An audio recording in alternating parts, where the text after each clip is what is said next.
네, 법조팀 나세훈 기자와 검찰 분위기 좀 더 알아보겠습니다. 자, 나 기자. 네. 검찰이 윤 대통령의 서면 신고에 적용되는 법리까지 검토를 한다 이런 얘기잖아요. 어떤 의미가 들어있다고 봐야 됩니까? 네, 따져볼 수 있는 건 다 따져보겠다 이런 뜻으로 보입니다.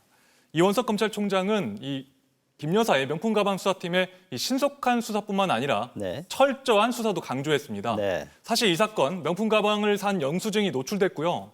건네는 과정도 영상에 찍혀 있습니다. 그렇습니다. 대통령실도 가방을 받았다는 사실 자체를 부인하지 않고 있는데요. 사건 구조도 단순한데 검사를 새로 3명이나 투입했습니다. 네.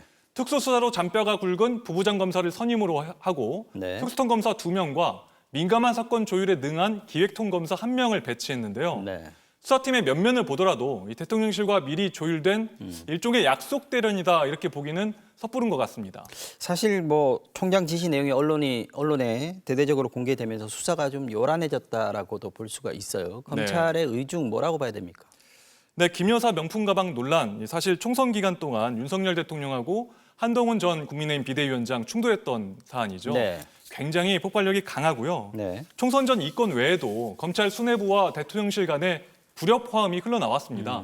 지난 1월 이원석 총장이 이태원 참사로 수사를 받던 김광호 서울경찰청장을 수사심의위에 올린 뒤에 재판에 넘겼는데 네. 이게 대통령실 뜻과는 달랐다고 하고요. 네. 송경호 서울중앙지검장 교체설도 또 파다했습니다. 네. 도이치모터스 주가 조작 수사팀이 김건희 여사 소환 조사가 불가피하다 이런 의견을 냈다는 이유로 네. 대통령실이 송 지검장을 내치려 한다는 겁니다. 네. 그러다가 검찰이 여권의 총선 참패 직후에 김 여사 명품 가방 사건을 꺼내 든 건데요. 네. 그것도 굉장히 떠들썩하게요. 네. 증거와 법에 따라 수사한다는 원칙을 강조하긴 했지만 검찰이 대통령실과 거리를 두고 제 갈 길 가는 것 아니냐 이런 해석도 설득력을 얻고 있습니다. 네. 자, 아까 언급했습니다만 김건희 여사의 도이치모터스 주가 조작 연루 의혹 이 수사는 여전히 지금 조용합니다. 정치권 일각에서는 검찰이 이 명품백 수사를 들고 나와서 이걸로 더 큰 의혹 사건들을 가리려고 한다 이런 의심들도 나오고 있는데 이건 어떻게 봅니까? 사실 1심 판결 이후에 관련자들을 줄 서나던 검찰은 네. 항소심 쟁점을 지켜보겠다는 말을 반복하면서 더 이상 진척을 보이지 않고 있는데요. 네. 따라서 속내를 좀 들여다보면 복잡해 보이기도 합니다. 특검이 도입되면 수사 검사들이 불려가서 왜 수사에 미적됐냐 이렇게 곤욕을 치를 수 있다는 우려가 나오고 있고요. 네. 검찰 내에선 그래서 김 여사 소환이 필수적이다 이런 얘기가 나오고 있습니다. 네.